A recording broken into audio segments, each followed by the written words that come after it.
Taynara Silva, and she's going to talk about the holographic pyramid as a didactic tool in teaching of chemistry. She's an undergrad student in chemistry department.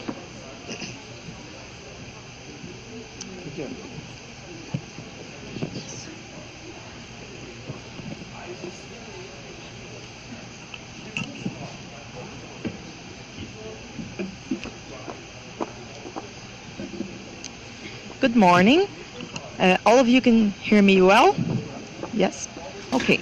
Good morning. I'm here to present the work entitled Holographic Pyramid as a Didactic Tool for Teaching Chemistry. My name is Taynara Silva. I'm an undergraduate student.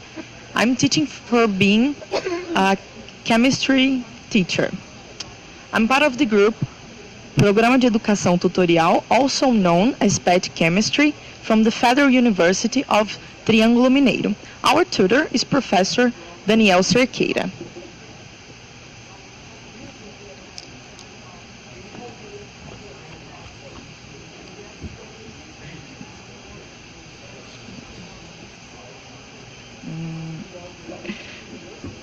When learning chemistry, there is a big difficulties in a number of subjects that need the 3D visualization, such as molecular structure, hybridization, and so many others. This problem can be seen in several levels of study, for instance, in high schools and also in universities. It's widely known that learning this subject is a big issue for the students because of the difficulties in imagining and visualizing in 3D.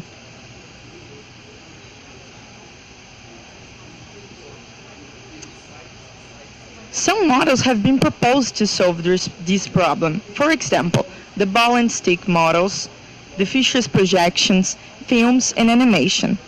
All of these models are good attempts to represent molecules in 3D, but each one of them presents some limitation. Fisher's projections is a static model, and it can be difficult to the student to understand, since it's necessarily to remember that the vertical lines are behind the plane and the horizontal lines are in front of the plane. So it's hard for the students to get used to these rules. Films and animations are dynamic.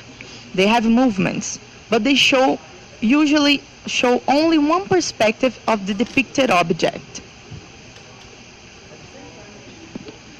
The ball and stick model has the advantage of already being a 3D dimensional object, so it does not require abstraction in order to be understood. In this model, the balls represent the atoms and the stick represent the bonds.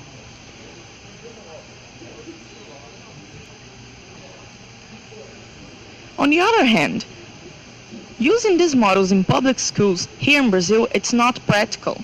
First, classes are generally composed of 30 to 40 students each, so it would be necessary a lot of sets to attend everyone.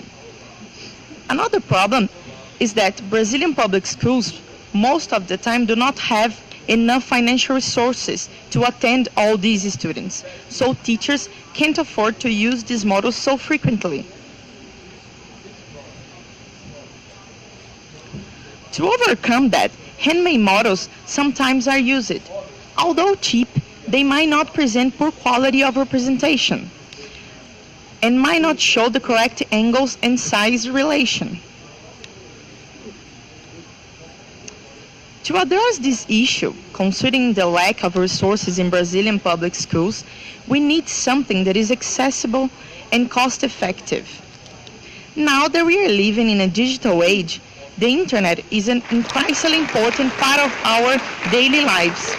Most of the population has access to smartphones and computers, and it's easy, especially for teachers and students, to learn how to use different types of softwares. In this context, the tool we propose for helping students learn subjects that need the 3D visualization will simulate holography. It's a project that we've been working for nearly a year now. Three-dimensional projections were produced using an optical illusion called pepper ghost, also known here in Brazil as Monga's house, and a holographic pyramid. This optical illusion is highly popular at circuses here in Brazil. Use it to create the impression of a woman turning herself into a gorilla.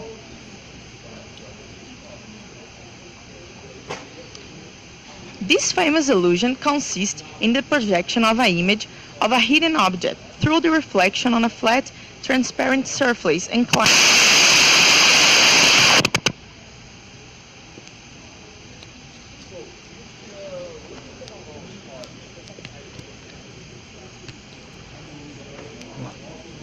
Just a minute.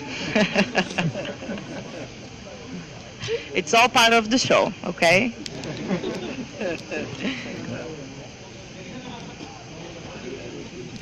Bom que descansa os braços.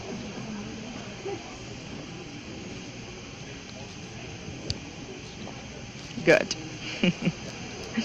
This famous illusion is the projection of the image of a hidden object through the reflection on a flat transparent surface, inclined in relation to the project image.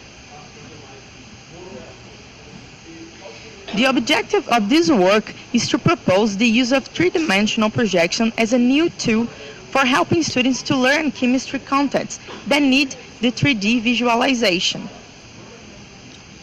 We will be playing some of these animations as I speak, so that you can understand me better. My colleague will be walking by you so you can see better. And I will project this here either.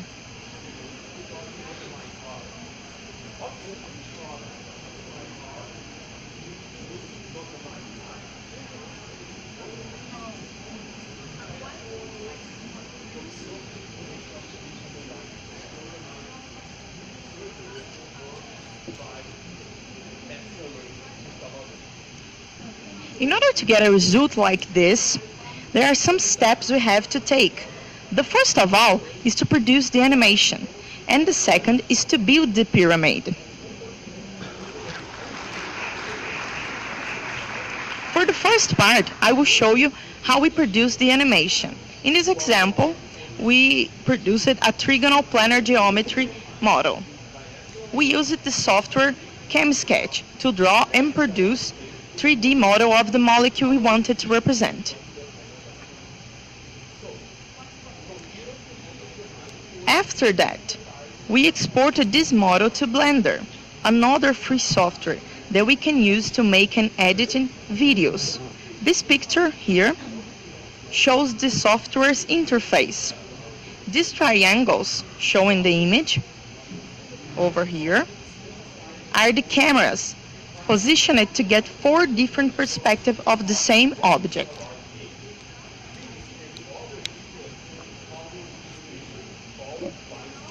This image shows the editing screen of the software when we put together the videos captured by each camera. And each of these images will be reflected over the faces of the pyramid. The result we get with Blender can be seen here in this video, when we can see videos with 4 different perspectives of the same object.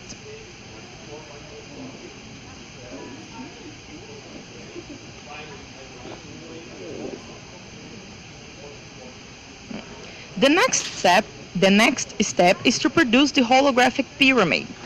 In order to do that, we use a transparent material. This one we are showing you was produced with the PVC film, but it can be made by any transparent material. However, we do not recommend building it with glass, although it's possible, because if it falls and breaks, it can be dangerous. As each device presents a different screen size, the pyramid must be built according to these dimensions. Each face of the pyramid must be built according to these equations over here, which represent the dimension of the faces. These dimensions are related to the screen size, represented here by the age dimension. Then the screen will project this image. and we put the pyramid positioned in the center, with each one of the faces aligned to each one of the perspectives. At the end, this is the result we get.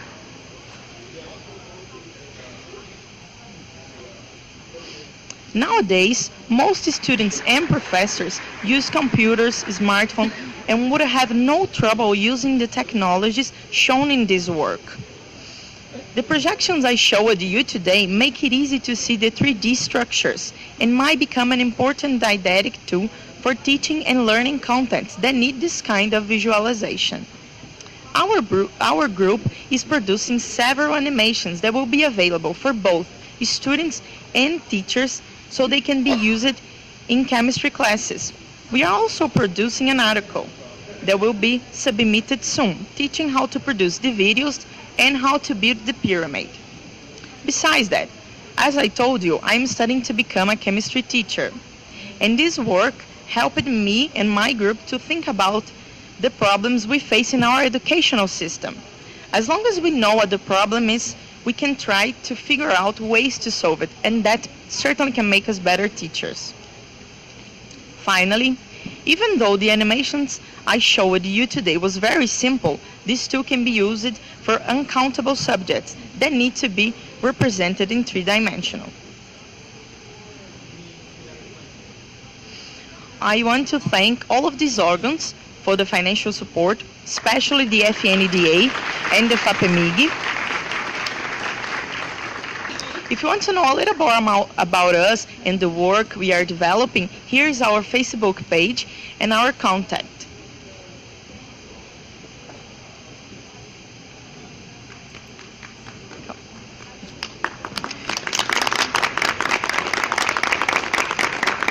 Just for finish, this is our group who developed all this work. I want to thank the UPAC for the amazing opportunity of being here, and all of you for listening. Thank you very much.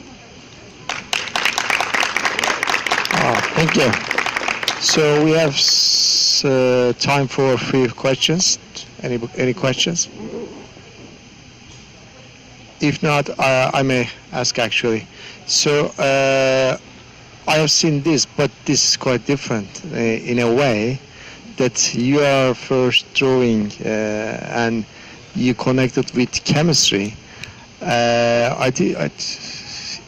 I think it has got more potential for teaching, and looking forward to see other tools as well. So it was very, very interesting. Thank you. Yeah. Thank you.